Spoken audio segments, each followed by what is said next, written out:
Assalamualaikum warahmatullahi wabarakatuh. Selamat datang kembali teman-teman di channel Problem Catur. Semoga kita semua diberikan kesehatan dan rizki yang melimpah oleh Allah Subhanahu wa taala. Amin.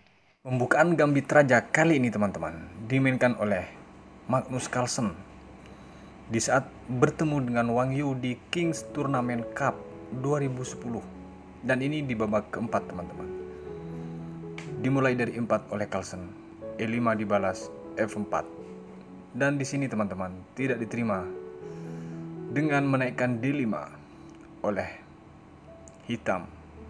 Dan di sini pion kali pion.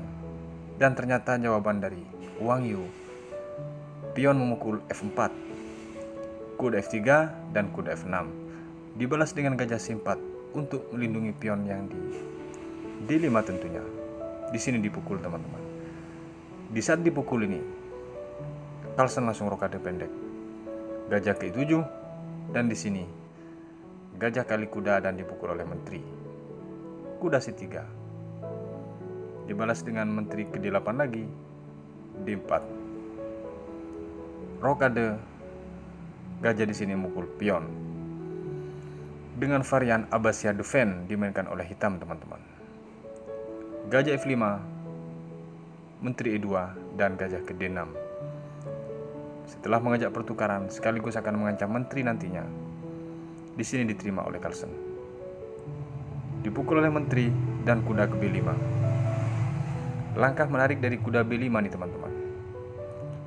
Sekilas memang tidak berpengaruh, tapi ternyata mengharuskan menteri ini harus bergeser, karena kalau menteri naik dengan mengancam kuda, dia harus kehilangan benteng.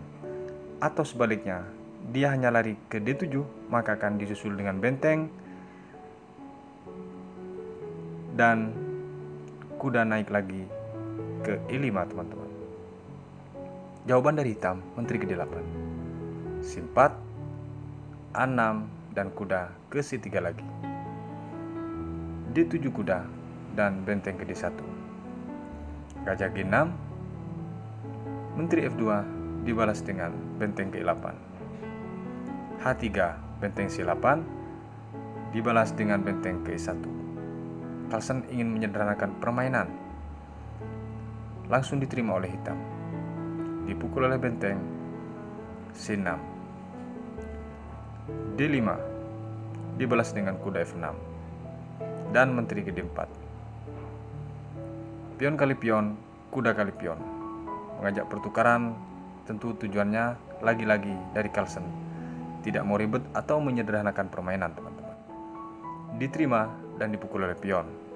Menteri D6 dibalas dengan kuda ke 5. Benteng ke 8. Padahal tujuannya dari Carlsen ini ingin memukul gajah, tapi karena diancam, akhirnya benteng dinaikkan ke E3 teman-teman. Benteng ke 8 lagi. Dan di sini kuda ke C4. Di saat kuda C4 ini teman-teman, jika hitam memaksa dengan memukul pion, maka dia harus mat. Kalau tidak, dia harus kehilangan menteri. Karena kalau dipukul, checkmate. Kembali ke posisi di saat kuda C4. Langkah partai, menteri ke F6. Mengajak pertukaran. Benteng ke 5. Tentu langkah yang sangat berisiko nih teman-teman. H6 dibalas dan di sini D6. Dilanjutkan dengan gajah ke F5. Kuda B6, gajah ke 6, D7, raja ke 8. Tentu di sini sudah penuh tekanan dari langkah Carlsen teman-teman. Tapi sejauh ini masih cukup dengan pertahanan yang sangat bagus dari putih. A4 dan G6. Betul-betul tidak mau kalah momen tentunya dari hitam. Dibalas dengan menteri C3 dan raja ke G7. Karena kalau tidak teman-teman, misal gajah ini memukul pion, akan dipukul balik oleh kuda, dan setelah dipukul maka benteng cek. A5 dibalas. H5 dilanjutkan dengan H4. Di posisi ini langsung teman-teman benteng kali pion D7. Dia mengajak atau menukar kualitas teman-teman.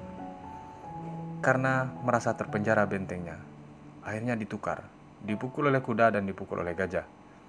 Menteri ke D4 dibalas dengan gajah C6 dan B4, gajah B5, raja H2 dan gajah ke-4, benteng D5, gajah C6. Di sini teman-teman, betul-betul terjadi pertukaran yang tidak bisa dihindari. Menteri kali menteri dipukul oleh raja dan benteng ke C5. Dilanjutkan dengan raja ke-6. Kita melihat sekilas dari partai ini sepertinya mengarah ke remis, tapi tidak di partai ini teman-teman. Karena Magnus Carlsen betul-betul menguasai tempo. Dibalas dengan raja G3 dan F6. F2 raja, gajah D5, G3, G5, G4. Ini sedikit rumit teman-teman. Jika salah makan hitam, maka tidak bisa dikejar pion promosi dari putih. Misal dipukul pion H4, maka di sini akan melaju untuk promosi teman-teman. Kembali ke posisi di saat G4. Langkah partai, dia memukul G4 teman-teman. Dan di sini H5. Mengabaikan langkah memukul pion, walaupun endingnya bersusun pion, tapi tetap diabaikan oleh Carlsen. Dia memilih untuk mempromosikan gajah ke-4, benteng C7, F5 dibalas dengan H6, F4. Di sini H7 teman-teman. Jika dipukul oleh gajah, maka jelas langsung merebahkan raja. Karena mustahil. Satu benteng dan sisa masih 2 pion, sementara hitam hanya sisa pion. Langkah partai di sini dengan langkah berani, dan jika salah menjawab dari putih teman-teman, bisa berakhir remis atau bahkan kalah. Hitam memilih risiko dengan G3 cek, raja ke E1, karena khawatir akan dikejar cek terus. F3 di sini langsung promosi menteri. F2 lagi cek. Kalau di sini putih memilih untuk F1, maka jelas di sini promosi menteri teman-teman tidak bisa dihindari. Raja ke-2. Dan di sini lagi-lagi dengan penuh risiko, nafas terakhir dari hitam memberikan gajah cek D3. Kalau dipukul tentu dia akan promosi menteri dan akan mengakibatkan skak bolak-balik yang bisa terjadi remis teman-teman. Di sini raja memilih ke E3 dan di partai di posisi ini teman-teman. Dari hitam langsung menyerah. Langkah terbaik jika dilanjutkan di sini hanya promosi menteri dari hitam. Dan jika itu terjadi promosi menteri teman-teman, maka akan dicek, tidak akan dikasih ampun, dan dipastikan berakhir mat. Kalau dia lari ke lajur F, maka dia harus kehilangan menteri. Lagi-lagi unggul kualitas. Terbaik di posisi ini adalah ke D5 raja. Datang cek lagi C5. D6, cek lagi E5. Tidak akan dikasih kesempatan. D7, dicek C7. D8 dan checkmate. Makanya di posisi raja E3 dari hitam langsung menyerah teman-teman. Luar biasa dari Magnus Carlsen ini teman-teman.